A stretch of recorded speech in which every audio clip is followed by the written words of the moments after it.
Imágenes de hace minutos en Gabón, el país africano que recientemente fue escenario de un golpe de Estado.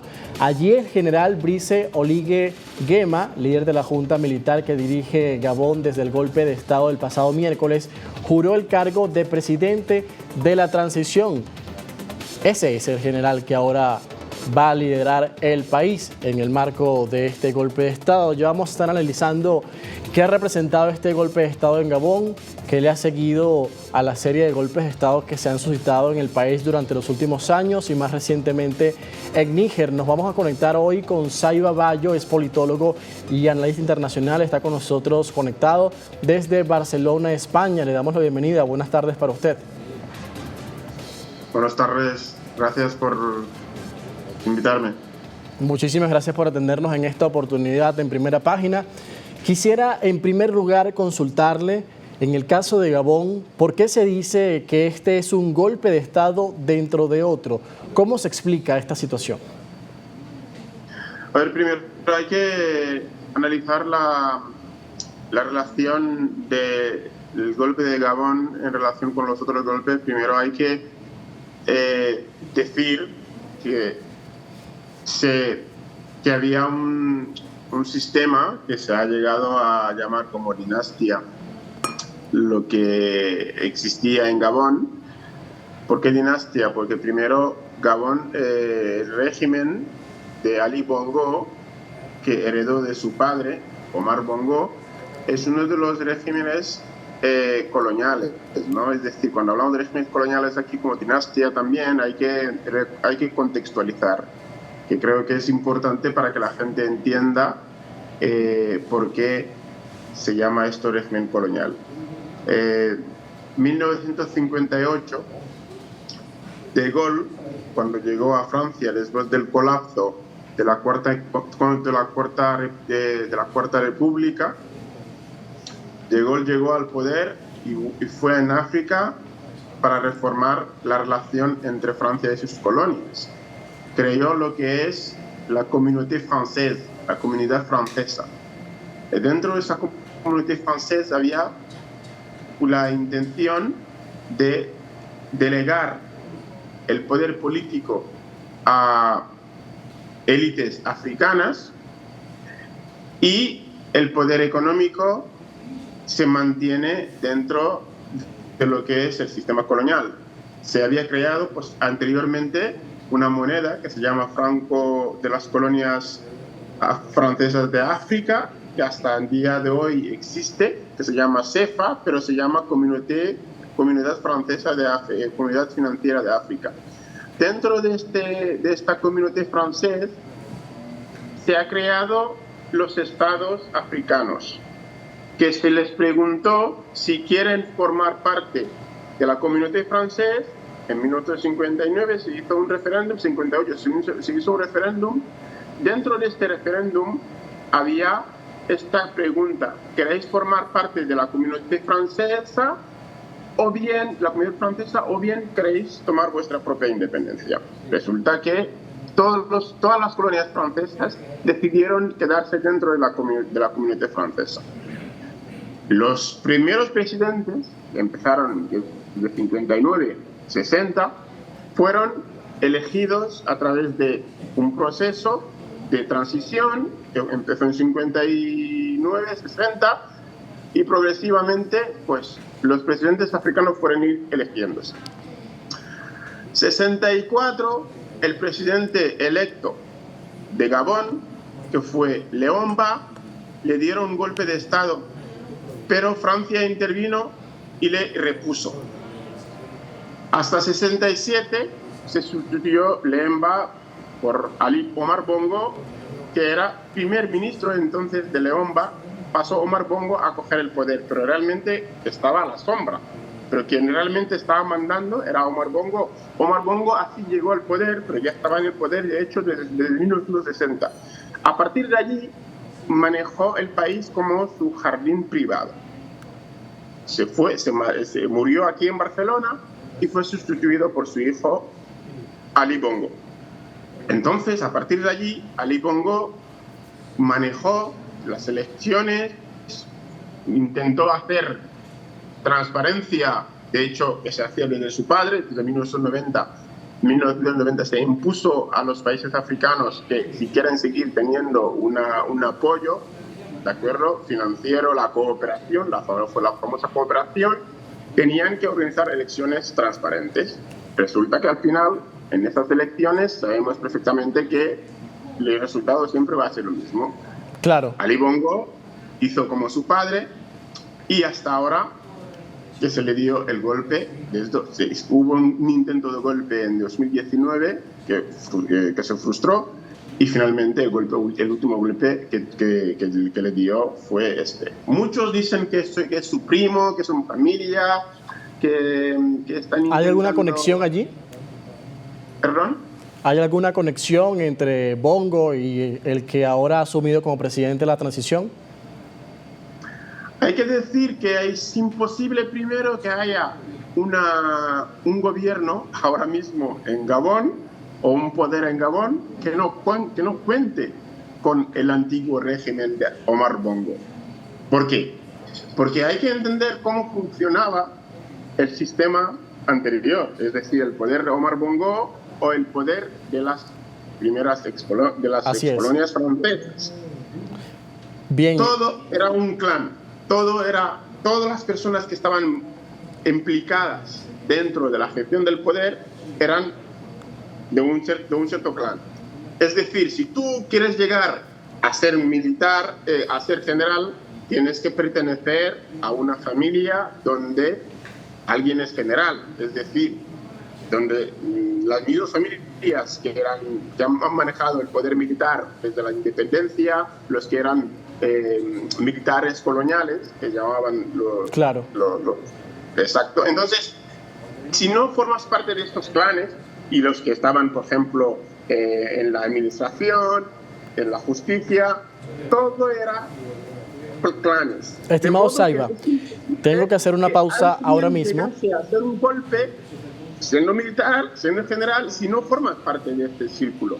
Claro. Esto hay que aclarecer, o sea que es absurdo que se diga ahora, es que no es la continuidad. Hasta el presidente que ahora mismo en estas elecciones perdió, era ministro de Educación de Omar Bongo. Jean Ping, que es el principal opositor de Omar Bongo, también ha sido su colaborador. Es decir, de alguna manera... Hay una interconexión entre ambos.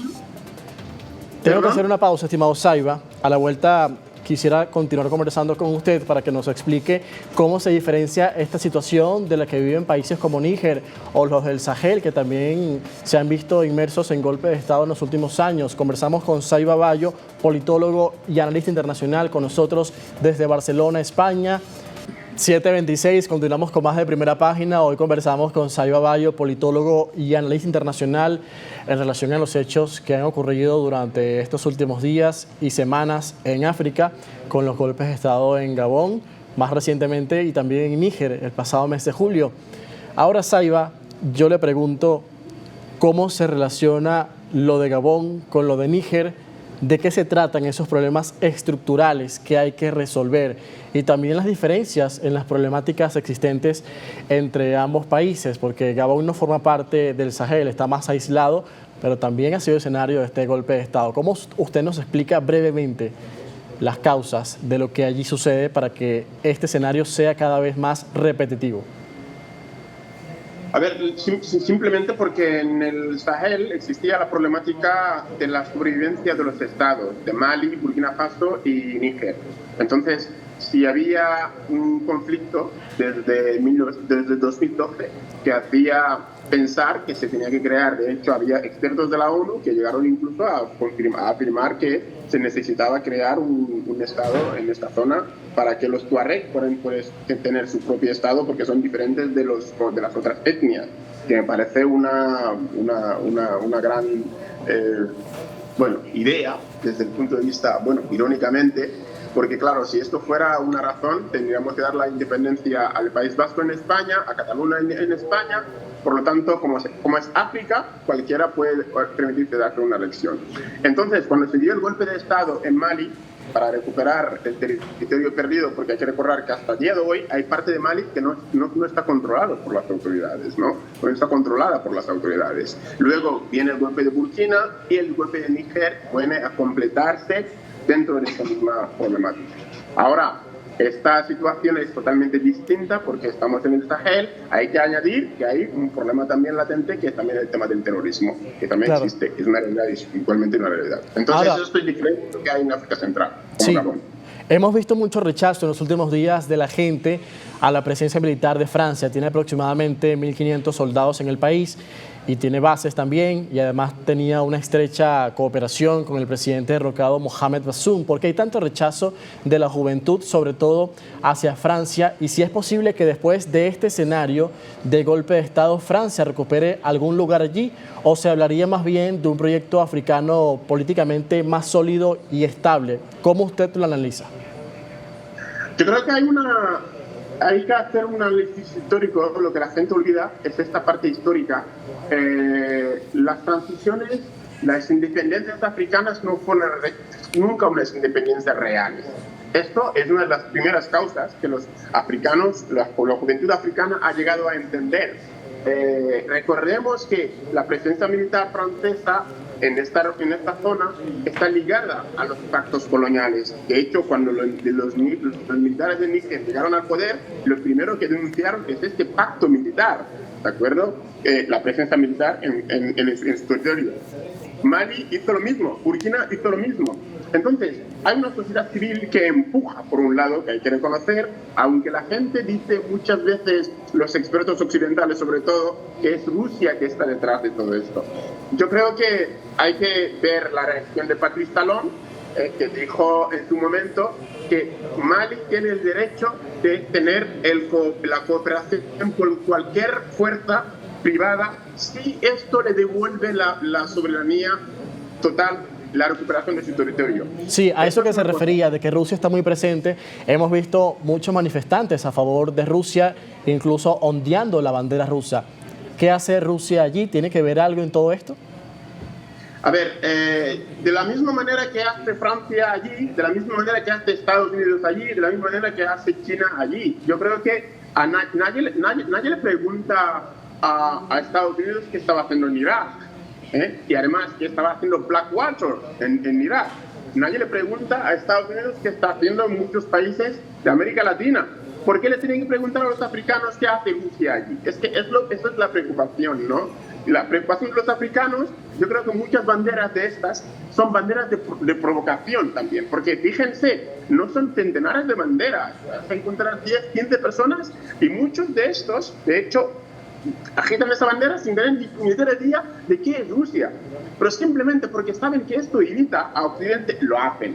Y esto muchos expertos africanos de allí mismo lo dicen, gente que pertenecen a las organizaciones de Estado en Space, de Twitter, que hemos organizado con gente de Níger, que se ha organizado con gente de Níger, gente de Nigeria, gente hablando, y las personas dicen eso, que esto se tiene que seguir haciendo porque realmente es la única forma realmente de empujar a Europa, de hablar de los problemas de África. Bien. De hecho, esta es una realidad también. Claro. Ya para finalizar, estimado Salva, se nos ha terminado el tiempo. ¿Qué soluciones tenemos a la vista en estos escenarios de golpe de Estado en estos últimos 30 segundos que nos quedan, en el caso de Níger en particular, y las noticias que se esperan para esta semana?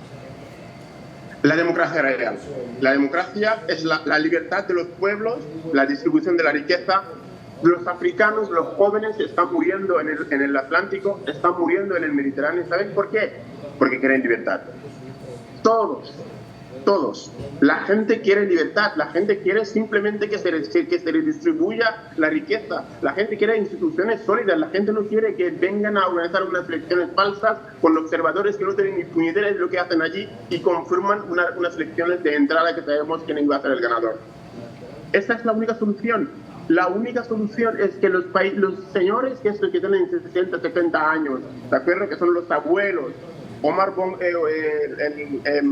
Biya en Camerún, que lleva el poder desde que nosotros teníamos, me explico, es imposible que haya desde los 60 más allá haya democracia en un estado donde vemos claramente que es el mismo grupo de personas que está manejando el poder y que se está dando unos privilegios de monarca. Esto es imposible que haya paz, que haya democracia. No, lo que tenemos en África no es democracia, que no nos tomen el pelo. Estimado, muchísimas gracias por acompañarnos. Le agradezco por su tiempo y por estar estos minutos con nosotros. Muchísimas gracias.